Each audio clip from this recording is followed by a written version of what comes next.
2. Hey everybody, Sam Kavaris in the Nimnicht Chevrolet Video Sports Update. They got their man, and that's the key. All along, they thought that Luke Joeckel was the best player in the draft. They thought that 3 months ago. They thought that 108 days ago when Dave Caldwell got drafted. In fact, Shad Khan asked him, who do you think the best player is going to be in the draft? And he said Luke Joeckel. The interesting thing is that they all came to this consensus over time of looking at different players, and certainly Eric Fisher is going to be a good player, or appears to be, and he was the #1 pick. And there were some other players in there that were possibilities to fill needs for the Jaguars. But Joeckel was the cleanest guy in the draft. No issues, no injury issues. He's never been in a football game he didn't start. How about that?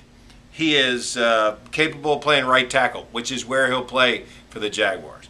No teammate issues, no personality issues, no off-the-field issues.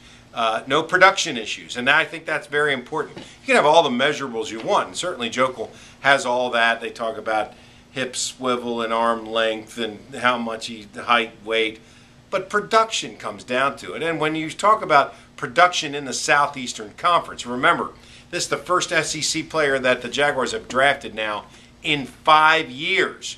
They were the only team in the NFL in the last 4 years to not draft a player out of the Southeastern Conference. So now Joeckel steps in there, and he's going to be their starting right tackle. You got Monroe on the left, and you can fill in the interior of the line, you hope, with some guys that are healthy. It'll probably be Winery, Rackley, and Meester to start the season.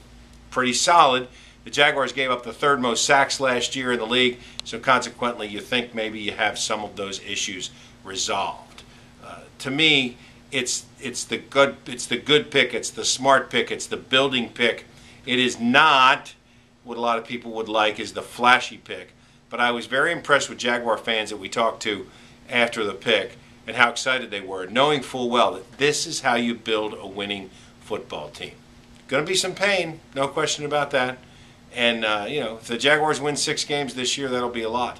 But they are going to continue to build the club and do it, obviously, through the draft. Speaking of the draft, in the 1st round, you had 2 Gators taken, Sharif Floyd and Matt Elam. Elam taken with a 32nd pick by the Ravens.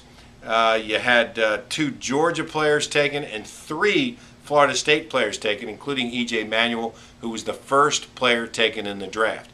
Geno Smith, not picked in the 1st round. Matt Barkley, not picked in the 1st round. And there's probably a half dozen players that people thought were potential 1st rounders that are not in the 1st round. A very solid, if not flashy, draft, and certainly you can call Luke Joeckel the best player on the board, according to the Jaguars, as a solid and not flashy player. In other words, a winner. I'm Sam Kavaris, and that's the Nimnicht Chevrolet Video Sports Update.